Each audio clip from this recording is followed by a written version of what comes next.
بسم اللہ الرحمن الرحیم۔ السلام علیکم ورحمۃ اللہ وبرکاتہ۔ ایک رات سلطان محمود غزنوی کو کافی کوششوں کے بعد بھی جب نیند نہیں آئی تو اپنے غلاموں سے کہنے لگے، لگتا ہے کہ کسی مظلوم پر آج کوئی ظلم ہوا ہے۔ تم لوگ گلیوں میں پھیل جاؤ اور اگر کوئی فریادی نظر آئے تو اسے میرے پاس لے آؤ۔ تھوڑی دیر کے بعد وہ سب واپس آ کر کہنے لگے، سلطان، ہمیں کوئی بھی فریادی نہیں ملا، آپ آرام سے سو جائیں۔ سلطان کو جب پھر بھی نیند نہیں آئی تو وہ کپڑے بدل کر خود محل سے باہر نکلا۔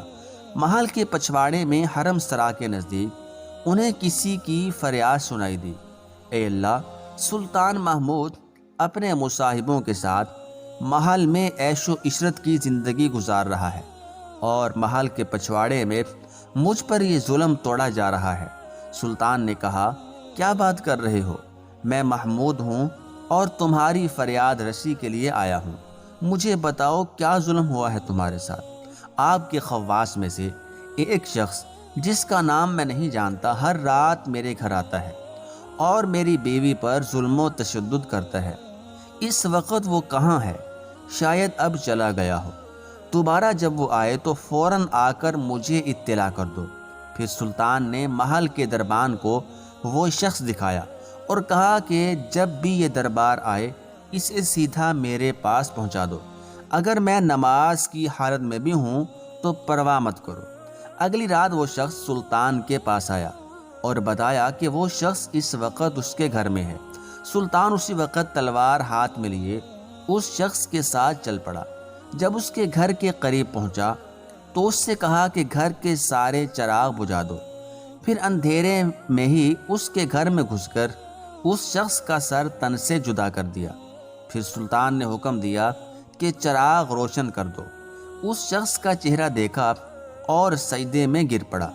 پھر گھر کے مالک سے کہا، اگر کچھ کھانے کو ہے تو لے آؤ، مجھے بہت سخت بھوک لگی ہے۔ آپ جیسا سلطان مجھ غریب کے گھر کا کھانا کھائے گا؟ جو کچھ بھی ہے لے آؤ۔ وہ شخص ایک سوکھی روٹی اٹھا لایا جسے سلطان نے بڑی رغبت سے کھایا۔ وہ شخص سلطان سے پوچھنے لگا کہ چراغوں کو بجھانا، سجدہ کرنے اور روٹی طلب کرنے کے پیچھے آخر کیا ماجرا ہے؟ سلطان نے فرمایا، میں نے جب تمہاری داستان سنی تو سوچا کہ میری سلطنت میں ایسا ظلم کرنے کی ہمت صرف میرے کسی بیٹے کو ہو سکتی ہے۔ اندھیرا کرنے کو اس لیے کہا تھا کہ پدرانہ شفقت میرے انصاف کے راستے میں حائل نہ ہو جائے۔ چراغ جلنے پر جب میں نے دیکھا کہ وہ میرا بیٹا نہیں ہے تو میں سجدہ شکر بجا لایا۔